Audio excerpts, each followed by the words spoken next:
Okay, welcome everyone. This is the first of a few videos we're going to do just relating to some of your Facebook questions. Andrew is standing by, and I'm just literally going to fire some of these at him. He's no idea what I'm going to ask him, and we will see what he has to say on them. Obviously, nothing he says should be taken as medical advice. This is a discussion, a question and answer thing, and obviously you should consult a medical physician before you make any changes to your regimen. So with that caveat, I will have a quick look here, just make sure that Andrew's there.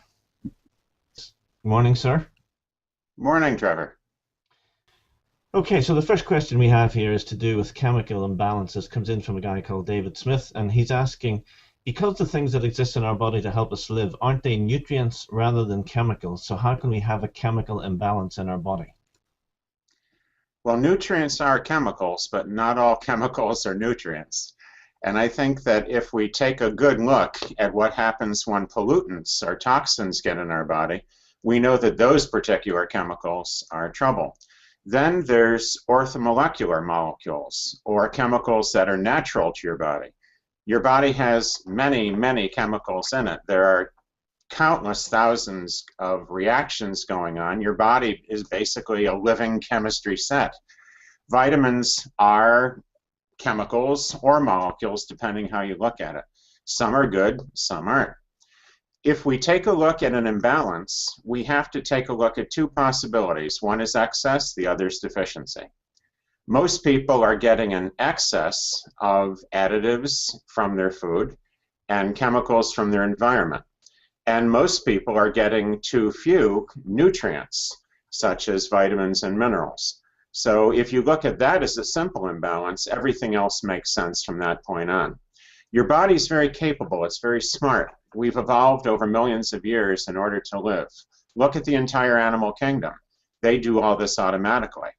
But although they don't take supplements, animals also never cook their food. They also, generally speaking, don't go to doctors. You look at squirrels and sparrows, and very few of them have ever seen a veterinarian. Where we are here is we need to balance the knowledge that the body knows what it's doing against the fact that it can't do it without material. My way of putting it is this: you can't build a brick wall unless you have enough bricks. Nutrients are the bricks, or perhaps the mortar, that enable you to construct that wall. A mason can know how to build a wall, but without bricks, the wall's not going to be built. Give your body the nutrients, it knows what to do with them. Okay, makes total sense. A couple of questions on niacin. The first one from someone called Shaq, asking, does niacin cause liver damage as suggested on various websites? Very high doses of niacin are likely to cause increase in liver function tests. Dr. Abram Hoffer, who used high doses of niacin for over 55 years with thousands upon thousands of patients, and Dr. William Parsons, Jr. at the Mayo Clinic in the United States, who also was a niacin researcher of great renown, have both asserted that this increase in liver function test does not mean liver damage. You see, an increase in liver function tests sometimes is associated with liver disease. But as Dr. Parsons and Dr. Hoffer point out, when you take more niacin, it is usually a sign of increased liver activity. And increased liver activity does not mean liver pathology. What do? First of all, you take niacin, the type that causes the flush, because there are fewer liver problems with it. Most liver problems with people taking niacin had been people that are taking the proprietary forms of niacin, the sustained release forms that you get from your doctor.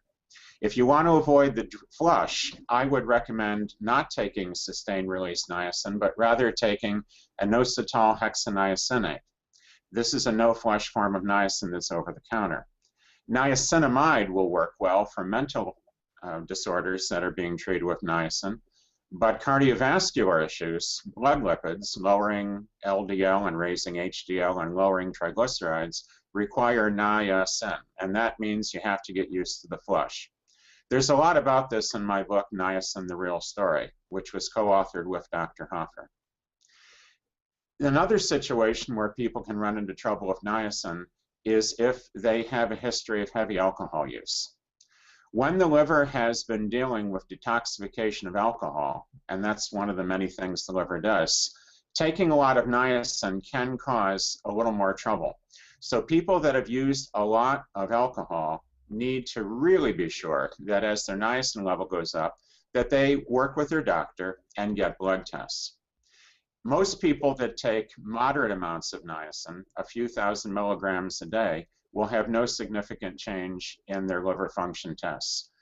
If you want to be safe, and I think you should, and if you're taking quite a lot of niacin, I think you should be working with your doctor, and I think you should have the tests. But interpretation of those tests is very important.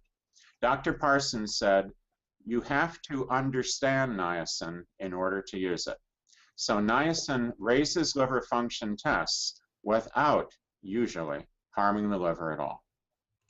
Okay, thank you. That's a comprehensive answer to that. I have a lady called Savra who is taking 150 milligrams of niacin 3 times a day, and she says that when it wears off, she feels shaky and an increased heart rate. Is that normal? It's unusual. That's a fairly low amount of niacin. That's about 450 milligrams a day. The RDA is about 18. It's a lot more than the RDA, but it's far less than what Dr. Hoffer gave. His common prescription was 3,000 milligrams a day. But Dr. Hoffer was a physician. If you're taking niacin, why are you taking niacin? If you have a health problem, you should be talking to your doctor. You and your doctor and niacin is the way to do it. This is a triumvirate, not a dyad. You need to remember that no matter what you do, if you have a health issue, go to the doctor. Now, I know my website's called Doctor Yourself, and I have another one called Fire Your Doctor. But keep in mind the other point, the major point. Natural health is not about avoiding doctors. It's about not needing to go. However, if you need to go, you've got to go. This is something that needs to be checked out. If you're having symptoms, talk to your doctor. If you are very sensitive to niacin, maybe that's the wrong form. Maybe you need niacinamide or inositol hexaniacinate. The flush alone can cause some very weird feelings after you're done with it. Some people find that niacin will drop their blood pressure or drop their blood sugar or raise the blood sugar. All of these things are possible. Everybody is different. One more time, if you're going to be doing anything therapeutically, you need to bring your doctor in on it. That's what they're there for. That doesn't mean the doctor gets to say, don't take that niacin. It means the doctor can say, if you're going to take the niacin, here's some things you need to do. Okay. Which in the real world, Andrew, is sometimes going to lead to you having to find a new doctor, I guess. Often. And this is why when you go to talk to the doctor, you've got to be ready. You need to have the knowledge. And the best way that I can suggest that people do this, if they have no money, is to go to dryourself.com and do a search for niacin. And you're going to get a plate full of things that you can read about niacin. Read that over. Don't go off half-baked. That's not a good idea. This is your health we're talking about. If you have an extra $19, you want to get a copy of Niacin, the Niacin book that Dr. Hoffer and I wrote, Niacin, the Real Story. It has all kinds of details and references on this. And finally, you might want to look at Dr. Parsons' book, which is Cholesterol Control Without Diet. That book is devoted to niacin safety in high doses. Niacin is a remarkably safe nutrient, but all nutrients are going to have varying effects depending who you are and what your situation is. When's the last time you went to a store that said, we sell one-size-fits-all shoes? Yeah, makes sense. Makes total sense. That's the book that Andrew's talking about. I have it on my desk because, to be honest, I've been taking niacin for a while for depression myself, and it is a very, very informative book, and it's well worth getting if you're following that that avenue. Some other questions, Andrew, on vitamin C, which I think is the big It's the big question for everyone. There's so many types, there's so many ways to take it and so on. Can you give us, I mean, there's a guy asking about taking, he's obviously taking the fizzy kind, which has aspartame in there, which is a no-no for a lot of people. Can you give us a quick rundown on the overall thinking of how to take vitamin C, how not to take it, and so on? Yes. First of all, with any product, no matter what it is, whether it's sold in a health food store or a supermarket or a big box discount store, read the label. Always read the label, and read the little label on the side. Find out what's in that tablet. You'd be surprised how many people say this. Oh, I took that vitamin C, but it fill in the blank. Blah, blah, blah, blah, blah, blah, blah, blah, caused this and that. Often it's the excipients or the binders, the fillers in the tablet or capsule. You'd be surprised how often that's the case. So often that Linus Pauling recommended take vitamin C pure crystals. Vitamin C powder or crystals can be put in tasty juice. I like pineapple juice, but grape juice or orange juice work just fine. Vitamin C crystals are cheap. They're available on the internet. No, I don't sell them. No, I don't recommend where you can buy them. That's what Google searches are for. Vitamin C crystals have the advantage of giving you the sense that you're not taking pills all the time. It's easier to perhaps have a little bit of liquid and throw in the C. A quarter teaspoon of pure crystal in vitamin C is 1,000 milligrams. That's a quarter teaspoon. That's a very small amount. It'll slightly acidify the juice very slightly and make it taste a little bit more like lemonade. People that are sick can take huge amounts of vitamin C as powder in juice. I do it myself. Any kind of vitamin C is fine with me. Whatever agrees with you, whatever works, whatever you'll take enough of. It's about dose, not form. Almost everybody gets annoyed with me when I say this, but vitamin C is levoascorbic acid. It just is. The active part of that is the ascorbate molecule, the ascorbate ion. And you can get that from calcium ascorbate or ascorbic acid or sodium ascorbate or any of the other forms of vitamin C. But it all comes down to ascorbate. That's the business end of the molecule. Any kind of C that agrees with you, you should take. Example, if you have a really sensitive stomach or you're taking a lot, you might want to take the buffered forms of vitamin C. There are many. You can buy vitamin C ascorbic acid in a calcium complex or other buffer, or you can get calcium ascorbate. You can get vitamin C palmitate. There's liposomal vitamin C. Again, it doesn't matter to me what kind you take. It matters that you take enough of the kind that your body responds to. Do what works. Okay, makes total sense. We're going to leave it there for the Facebook questions, so thank you for joining us for those. We're going to do this on a reasonably regular basis, and make sure you join our email list, which you can get at andrewsaul.com, because that's how we let you know when a new video has been released. So thank you for being with us, and we'll speak to you again soon. Thank you.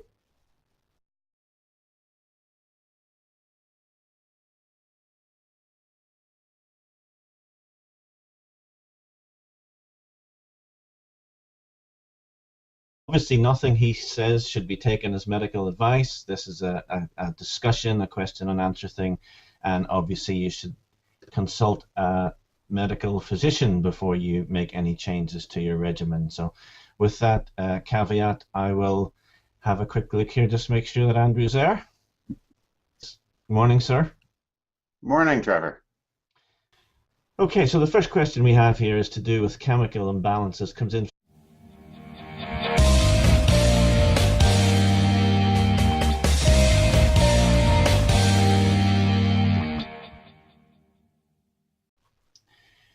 Okay, welcome everyone. This is the first of a few videos we're going to do just relating to some of your Facebook questions. Andrew is standing by, and I'm just literally going to fire some of these at him. He's no idea what I'm going to ask him, and we will see what he has to say on them. Oh, from a guy called David Smith, and he's asking, because the things that exist in our body to help us live, aren't they nutrients rather than chemicals? So how can we have a chemical imbalance in our body? Well, nutrients are chemicals, but not all chemicals are nutrients. And I think that if we take a good look at what happens when pollutants or toxins get in our body, we know that those particular chemicals are trouble. Then there's orthomolecular molecules, or chemicals that are natural to your body. Your body has many, many chemicals in it. There are countless thousands of reactions going on. Your body is basically a living chemistry set. Vitamins are chemicals or molecules, depending how you look at it. Some are good, some aren't. If we take a look at an imbalance, we have to take a look at two possibilities. One is excess, the other is deficiency. Most people are getting an excess of additives from their food and chemicals from their environment. And most people are getting too few nutrients, such as vitamins and minerals. So if you look at that as a simple imbalance, everything else makes sense from that point on. Your body's very capable, it's very smart. We've evolved over millions of years in order to live. Look at the entire animal kingdom.